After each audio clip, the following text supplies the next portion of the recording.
સુરતના રાંદેરમાં આવેલા બોરડી વિસ્તારમાં સામાન્ય ઝઘડામાં સમાધાન કરાવવા વચ્ચે પડેલા યુવકની હત્યાનો બનાવ સામે આવ્યો છે। કાકા ભત્રીજાના ઝઘડામાં વચ્ચે પડેલા અફઝલ સૈયદને ચપ્પુના ઉપરા ચાપડી ઘા ઝીકીને મોતને ઘાટ ઉતારી દેવામાં આવ્યો છે। આ મામલે રાંદેર પોલીસે બે હત્યારાઓ વિરુદ્ધ ગુનો નોંધી કાયદેસરની કાર્યવાહી હાથ ધરી છે।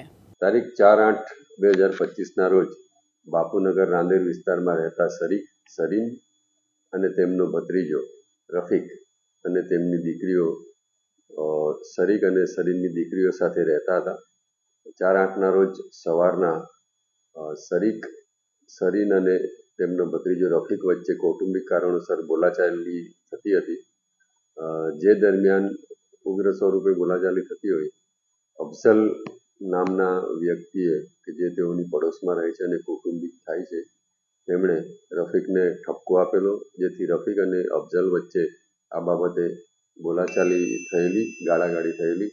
જે અનુસંધાને અફઝલે રીસ રાખી એના દીકરા આમિરને આ બાબતે વાત કરેલી, જેથી આમિર ઉશ્કેરાઈ ગયેલો અને 4/8/25ના રોજ સાંજના 6:01 વાગ્યાના સુમારે અફઝલ અને આમિર આવેલા અને આમિરે રફીક જ્યાં સૂતો હતો ત્યાં ચપ્પુના ઘા મારી ઈજાઓ પહોંચાડેલી।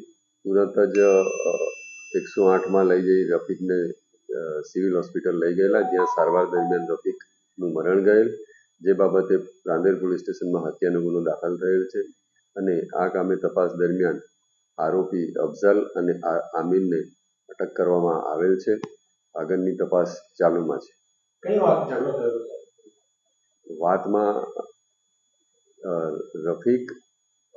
રફીક સરીક અને સિરીન વચ્ચે તેઓની કૌટુંબિક બાબતે બોલાચાલી થયેલી, જે દરમિયાન અફઝલ ના પાડવા જતા અફઝલ સાથે રફીકને ઝઘડો થયેલો, એ એનું કારણ હતું।